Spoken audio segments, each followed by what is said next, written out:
आज आप इस वीडियो में जानेंगे cycle of initiation, cycle of domination and cycle of destruction.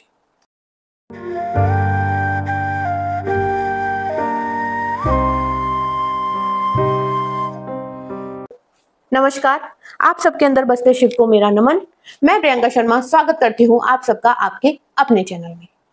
तो अब तक हमने बात की 5 तत्वों के बारे में। तो मेरा ऐसा मानना है कि आप 5 तत्वों को अब तक बखूबी जान गए होंगे, पहचान गए होंगे और अपनी समस्याओं को उनसे आपने जोड़ लिया होगा।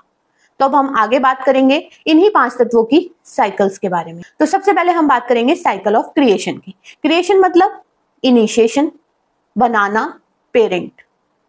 साइकिल ऑफ इनिशिएशन का मतलब ही है कि कौन किसको क्रिएट कर रहा है, कौन किसका पेरेंट है, मतलब कौन सा एलिमेंट किसको बना रहा है, कौन सा एलिमेंट किसका पेरेंट है। तो चलिए जानते हैं। तो जैसे कि आप देख सकते हैं, ये है हमारी साइकिल।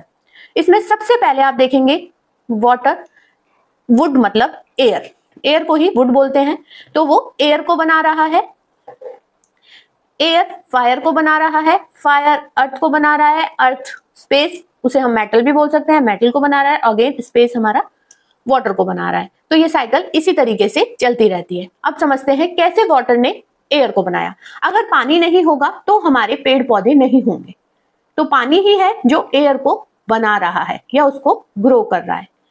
हवा नहीं होगी तो आग नहीं होगी। बोलते हैं ना, चिंगारी को हवा दे दी तभी आग बनी। तो जब तक हवा नहीं होगी आग बढ़ेगी ही नहीं। आग लगी तो राख बनी, राख मतलब अर्थ, जमीन, और जमीन के अंदर ही हमारे मेटल्स हैं, जमीन के अंदर ही मेटल्स बनते हैं। तो जमीन, अर्थ ने ही मेटल या स्पेस को बनाया। और जब भी हम किसी मेटल को हीट करते हैं वो इवेपोरेट होता है, मतलब वो उसके अंदर भाप बनती है और वो उड़ जाता है पानी की फॉर्म में, तो वो फिर से पानी को बना देता है। तो आई होप आप लोगों को ये क्रिएशन समझ आया होगा। चलिए इसको अपने एट्रीब्यूट से मैच करके देखते हैं। वाटर क्या था हमारी? कर्म था हमारा। कर्म करते हैं तो कनेक्शंस बनते हैं, मतलब एयर एलिमेंट। कनेक्शन बन रहे हैं तो हमें फेम मिल रहा है, हमारे अंदर कॉन्फिडेंस आ रहा है, मतलब फायर एलिमेंट। और जब हमारे अंदर कॉन्फिडेंस है, हमें फेम है हमारे पास, तो हम एक स्टेबल लाइफ जी सकते हैं, हमारे अंदर स्टेबिलिटी आती है, तो वो हो गया अर्थ। और जब ये सब मिल जाता है हमें, तो हमारे अंदर सुकून मिलता है, हमें प्राप्तियां होती हैं, हमें गेन्स होते हैं, वो होता है हमारा स्पेस। और जब ये सब मिल जाता है हमें, तो हम नई अपॉर्चुनिटीज बनाते हैं दुनिया के लिए, तो हम फिर से वाटर को क्रिएट कर देते हैं।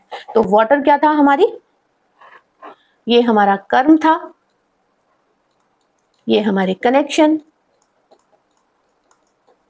ये हमारा फेम, ये हमारी स्टेबिलिटी, ये हमारे गेन्स, और ये फिर से हमारा कर्म या अपॉर्चुनिटीज। तो आई होप आपको क्रिएशन समझ आया होगा। अब इसमें हम बता सकते हैं कौन किसको बना रहा है, मतलब जो बना रहा है वो पेरेंट है और जो बन रहा है वो चाइल्ड है। तो वाटर पेरेंट है तो एयर चाइल्ड है, जब एयर पेरेंट है तो फायर चाइल्ड है, जब फायर पेरेंट है तो अर्थ चाइल्ड है, और जब अर्थ पेरेंट है तो स्पेस या मेटल चाइल्ड है, और जब स्पेस पेरेंट है तो वाटर चाइल्ड है। और ये साइकिल इसी तरीके से चलती जाती है। अब आता है साइकिल ऑफ डोमिनेशन या साइकिल ऑफ कंट्रोल। कौन किसको कंट्रोल कर रहा है? तो हमेशा चाइल्ड कंट्रोल करता है पेरेंट को, क्योंकि पेरेंट की प्रॉपर्टी पे या पेरेंट के ऊपर हक किसका होता है? चाइल्ड का होता है। तो चाइल्ड कंट्रोल करता है पेरेंट को। तो वाटर और एयर में चाइल्ड था एयर, वाटर था पेरेंट, तो यहाँ वाटर को कंट्रोल करेगा एयर। इसी तरीके से ये साइकिल चलती है। चलिए इसको भी जानते हैं। तो अगर मैं बात करूं वाटर की, वाटर कंट्रोल करेगा स्पेस को, स्पेस कंट्रोल करेगा अर्थ को, वाटर कंट्रोल करेगा स्पेस को, स्पेस कंट्रोल करेगा अर्थ को, अर्थ कंट्रोल करेगी फायर को, और फायर कंट्रोल करेगा एयर को, एयर फिर अगेन कंट्रोल करेगा वाटर को। तो ये साइकिल इस तरीके से चलती है। तो मतलब जो आप ग्रे से देख पा रहे हैं ये हमारी साइकिल ऑफ कंट्रोल या साइकिल ऑफ डोमिनेशन है। जो आप ये लाइट पिंक कलर से देख पा रहे हैं ये हमारी साइकिल ऑफ इनिशिएशन है। अब कैसे वाटर, कैसे ये साइकिल काम करती है? वाटर, पानी, पानी ही है जिसके कारण हमारी इंटरनेट कनेक्टिविटी खराब होती है। स्पेस में जो चीजें हैं, जो मैंने जैसे आपको बताया था, जो गुप्त चीजें हैं वो सब स्पेस के अंदर आती हैं। तो इंटरनेट कनेक्टिविटी आपने देखा होगा पानी के कारण खराब हो जाती है। मेटल जमीन के अंदर है, जहां जमीन में मेटल्स हैं वहां की जमीन किसी भी काम की नहीं रहती। वो उपजाऊ नहीं रहती, बंजर हो जाती है। तो इसी तरीके से मेटल खराब कर रहे हैं या उसकी गुणवत्ता को कम कर रहे हैं, तो वो अर्थ की गुणवत्ता को कम कर रहे हैं। राख, मिट्टी, मिट्टी को अगर फायर या आग पे डाल दिया जाए तो आग बुझ जाती है। तो क्या कर रही है अर्थ? फायर को कम कर रही है, बुझा रही है। फायर के कारण सारे पेड़ पौधे जल जाते हैं। अगर फायर फैल जाए तो सब पेड़ पौधे जल जाएंगे, वो एयर को खत्म कर रही है। और इसी तरीके से पेड़ पौधे हैं जो पानी को एब्जॉर्ब कर लेते हैं, पानी को पी लेते हैं, तो इस तरीके से वो वाटर को कम कर रहे हैं। तो सिर्फ हमें इतना याद रखना है, जो भी चाइल्ड है वो अपने पेरेंट को कंट्रोल करता है। तो ये क्या है? ये साइकिल ऑफ इनिशिएशन क्या है? ये साइकिल ऑफ डोमिनेशन कहाँ ये काम आती है? क्यों हम इसे पढ़ रहे हैं? जैसे हमने पढ़ा 5 एलिमेंट या 5 तत्व, ये सारी दुनिया में है, हमारे शरीर में है, हमारे घर में है, तो इनका बैलेंस होना बहुत जरूरी है। जहां भी ये इम्बैलेंस हो जाते हैं वही प्रॉब्लम क्रिएट हो जाती है। तो जब हमें घर में ये 5 तत्व बैलेंस करने होते हैं, तब हमारी ये साइकिल ऑफ क्रिएशन और साइकिल ऑफ डोमिनेशन यूज होती है।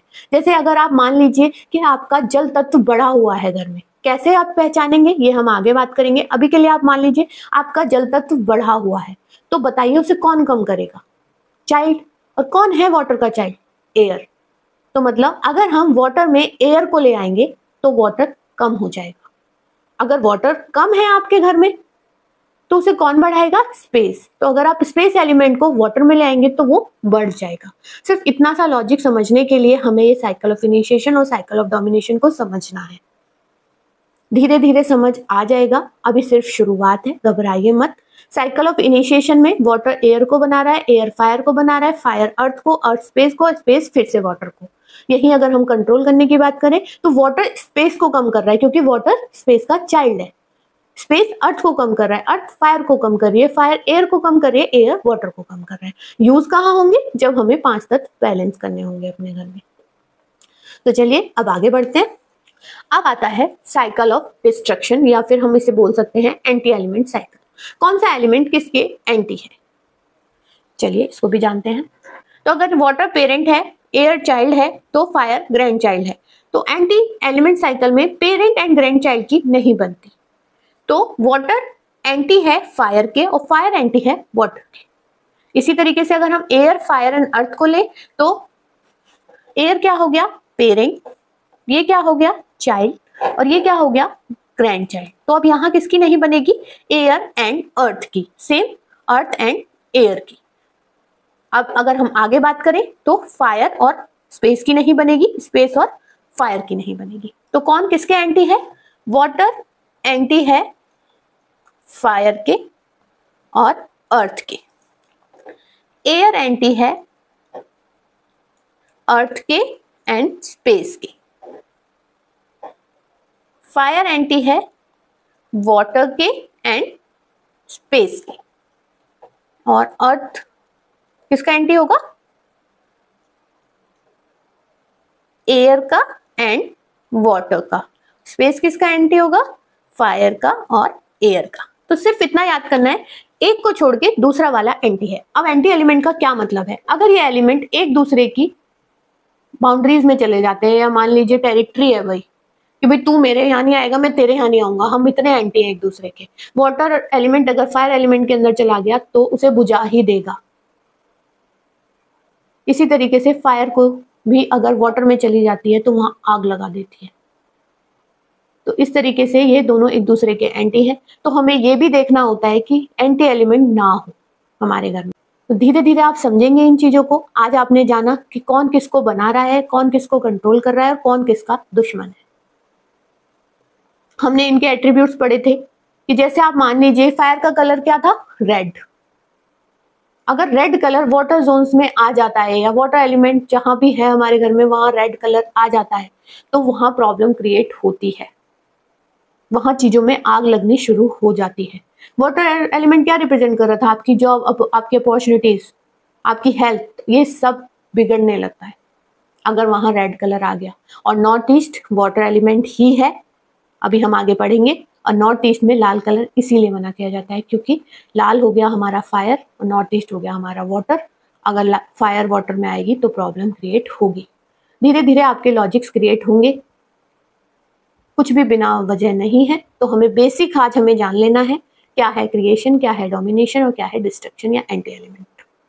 तो आई होप आप लोगों को समझ आया होगा, और अभी भी कुछ डाउट रहता है तो प्लीज आप कमेंट बॉक्स में जरूर बताइएगा, मैं कोशिश करूंगी और अच्छे तरीके से समझाने की। तो मेरे चैनल को सब्सक्राइब कीजिए, मेरे वीडियोज को शेयर कीजिए, लाइक कीजिए, और जो भी आपकी परेशानी है दिए हुए नंबर पर व्हाट्सएप कीजिए, मैं उसको सॉल्व करने की जल्द से जल्द कोशिश करूँ। तब तक के लिए नमस्कार।